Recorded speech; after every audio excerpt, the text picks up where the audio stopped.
Yes. I'm just cooking some lunch, mate. What's on the menu? I got some turkey and some chicken stew. Oh, wow. Look at that. There you go. It's making... So, it takes where are you right now? I got to cook it for 3 hours, mate. It's taking fucking ages. I'm hungry. Where are you right now? I'm in Portugal, training camp. Okay. So you managed to get out there before the madness? Yeah. You know, it's a little bit of planning, you know. It's a good place to be. I had to drive 40 hours non-stop from my house straight to here. Well, you drove there? Yeah, drove. I didn't want, because I brought the dogs with me, so I didn't want it to fly. So I just drove. What's it like over there? Quiet? You know what?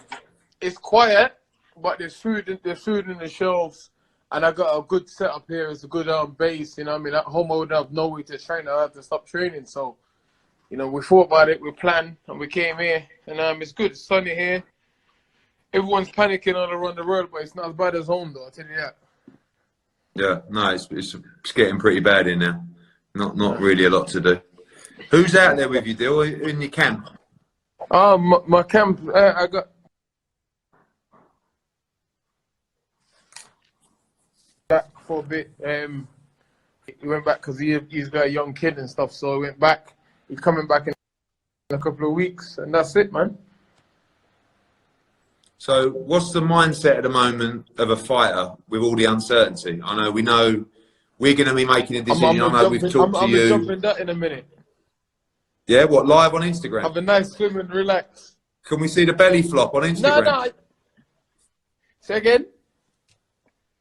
We see the belly flop on Instagram.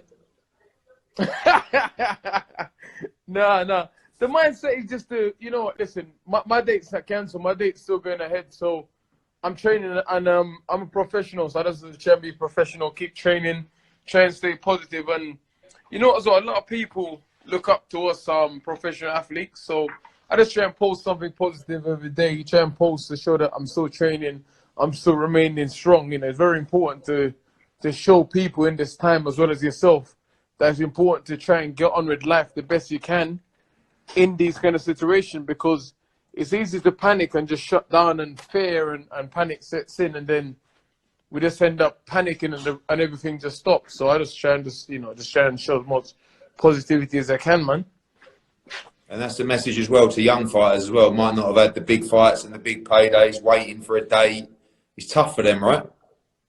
Yeah, you know what? It is tough because I've been through every stage of boxing apart from being world champion. I've been on the losing side, coming up, selling tickets. So it's very hard when you're up and coming fighter and you haven't got a big contract. You have to sell tickets, and without the boxing, there's no money coming in. So it's difficult, man. I know exactly where all of these guys is at and how they feel. You know, you have to just try and stay positive and just be professional. It's hard, but you have to just try and be professional and keep training, and just think of the long term goal. Long term goal is to become a better fighter, a more consistent fighter. So in this time, take the time to just improve, man. I know you got a bit of a new team now, particularly on your sort of strength and conditioning side. Yeah. Obviously you were thrown into the Saudi fight, very little prep, very heavy.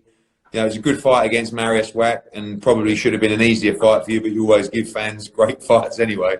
But what is the mindset on the strength and conditioning going into the Povetkin fight? Is it to come in? Obviously, you'll be lighter than Saudi, but where do you think your weight is at, or should be at, for that fight? I'm gonna get back down to my fight weight. You know, obviously, I'm lighter now than I was for the Saudi fight, and obviously, as it stands, I still got a long time left till May 2nd. You know, obviously, so I'm not really worried. I should be in prime condition, physical condition. I need to be against Povetkin because Olympic gold medalist, former world champion. I only lost the two reigning world champions, two strong reigning world champions. So and the guy is technically good and he's awkward. So I know that, you know, obviously Marius Wack is a tough guy, but I know I had enough to beat him regardless. But against these kind of guys, Povetkin, you have to train hard.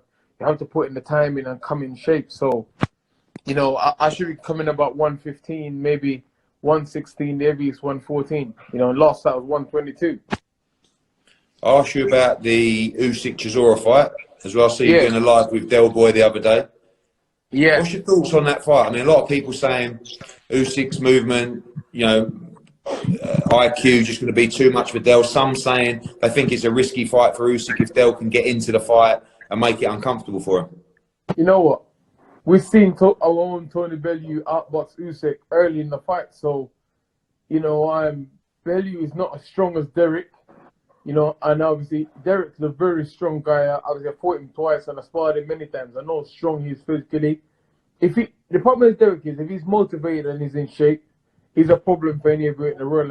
And Usyk's movement's good, but this is heavyweight boxing, and you're not gonna outbox someone like Derek Chisora for 12 rounds if you haven't got punch power to keep him at bay. And I think that would be Usyk's biggest struggle, is keeping him at bay. And one thing I noticed in the last 2 years, Derek's been in incredible shape even when he's not fighting. I saw him in Saudi, and he looked like he was ready to fight. They look, you know what I mean? And I know what he's been doing, so I know he's physically very strong. But if he's motivated, I think he'll beat Usyk. That's what I think. That's my personal opinion. Got a couple more minutes. I've got a question for you. If you could fight one heavyweight next, who would you choose to fight next? Anthony Joshua. Well, let's fucking do it. I'm ready. I'm ready. Don't toy with me. No. Don't play with me. Don't play with me. Do you know what? I swear, right? The weirdest thing with you two is if I asked him, right? Yeah. Even with the chance of being undisputed, if I said to Anthony, tell me what's the fight you want more than anything, he'd say Dillian Whyte. And I watched your fight back. Sky are playing it about 3 times a day at the moment, to be fair. Your first fight, it was just...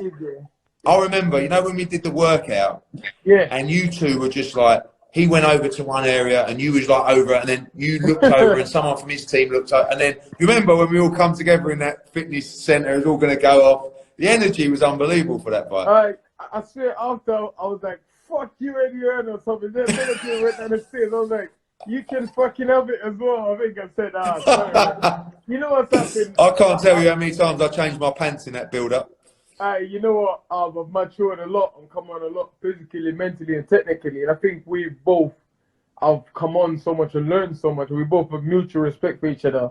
But there's still that fire there. And I think, listen, I'd like to fight Joshua another 2-3 times throughout my career. Win, lose, or draw. I'd still like to fight him because there's just that one fight that just gives you that. I don't know. It's like that fight will make you run extra miles. Like, you know, it make you do everything correctly. Just that one fight. It's just that guy that, you know, it make you flipping go to bed the extra hour early. Just that one fight. And sometimes it's good being world champion, so, but sometimes you need that little extra kick, you know. And let's be honest, he's got money, he's got world titles and stuff, so he just wants challenges that he can be like, you know what, I need to be ready for Dillian because Dillian is very dangerous and he'll come to fight. And he knows that. And he knows that. Final one. Couple of your little heavyweight charges that you work with and represent. Fabio Wardley and Babic as well. Big years for them. You know, I think those guys got bright future. Fabio is young. The good thing is he's 6'6". He's 105 kilos. He's very active. He's very sharp and he's very young. You know, he's a guy that's not going to come into his prime for another 2-3 years. Babic, you know, I call him Alan the Babic Savage. Be careful because he turned into a cabbage because that's his mindset. He just keeps coming, you know. Listen, I had him in camp for Rivas. The guy, he gave me hell, man, you know, for 4 rounds, you know. So we're just going to progress him and move him on. But, you know, obviously, we're just going to get through this tough time. You know, obviously, it's a hard time because there's so much seriousness going on in the world at the minute. It's a hard time to really plan boxing and talk about boxing, you know, with all this stuff. But as soon as it clears up, me and the guys are ready to go. We're ready to go. Good stuff, mate. Well, I'll catch up with you in a couple of days. Work hard out there. I'll see you soon. Up, mate. Cheers. Cheers, mate.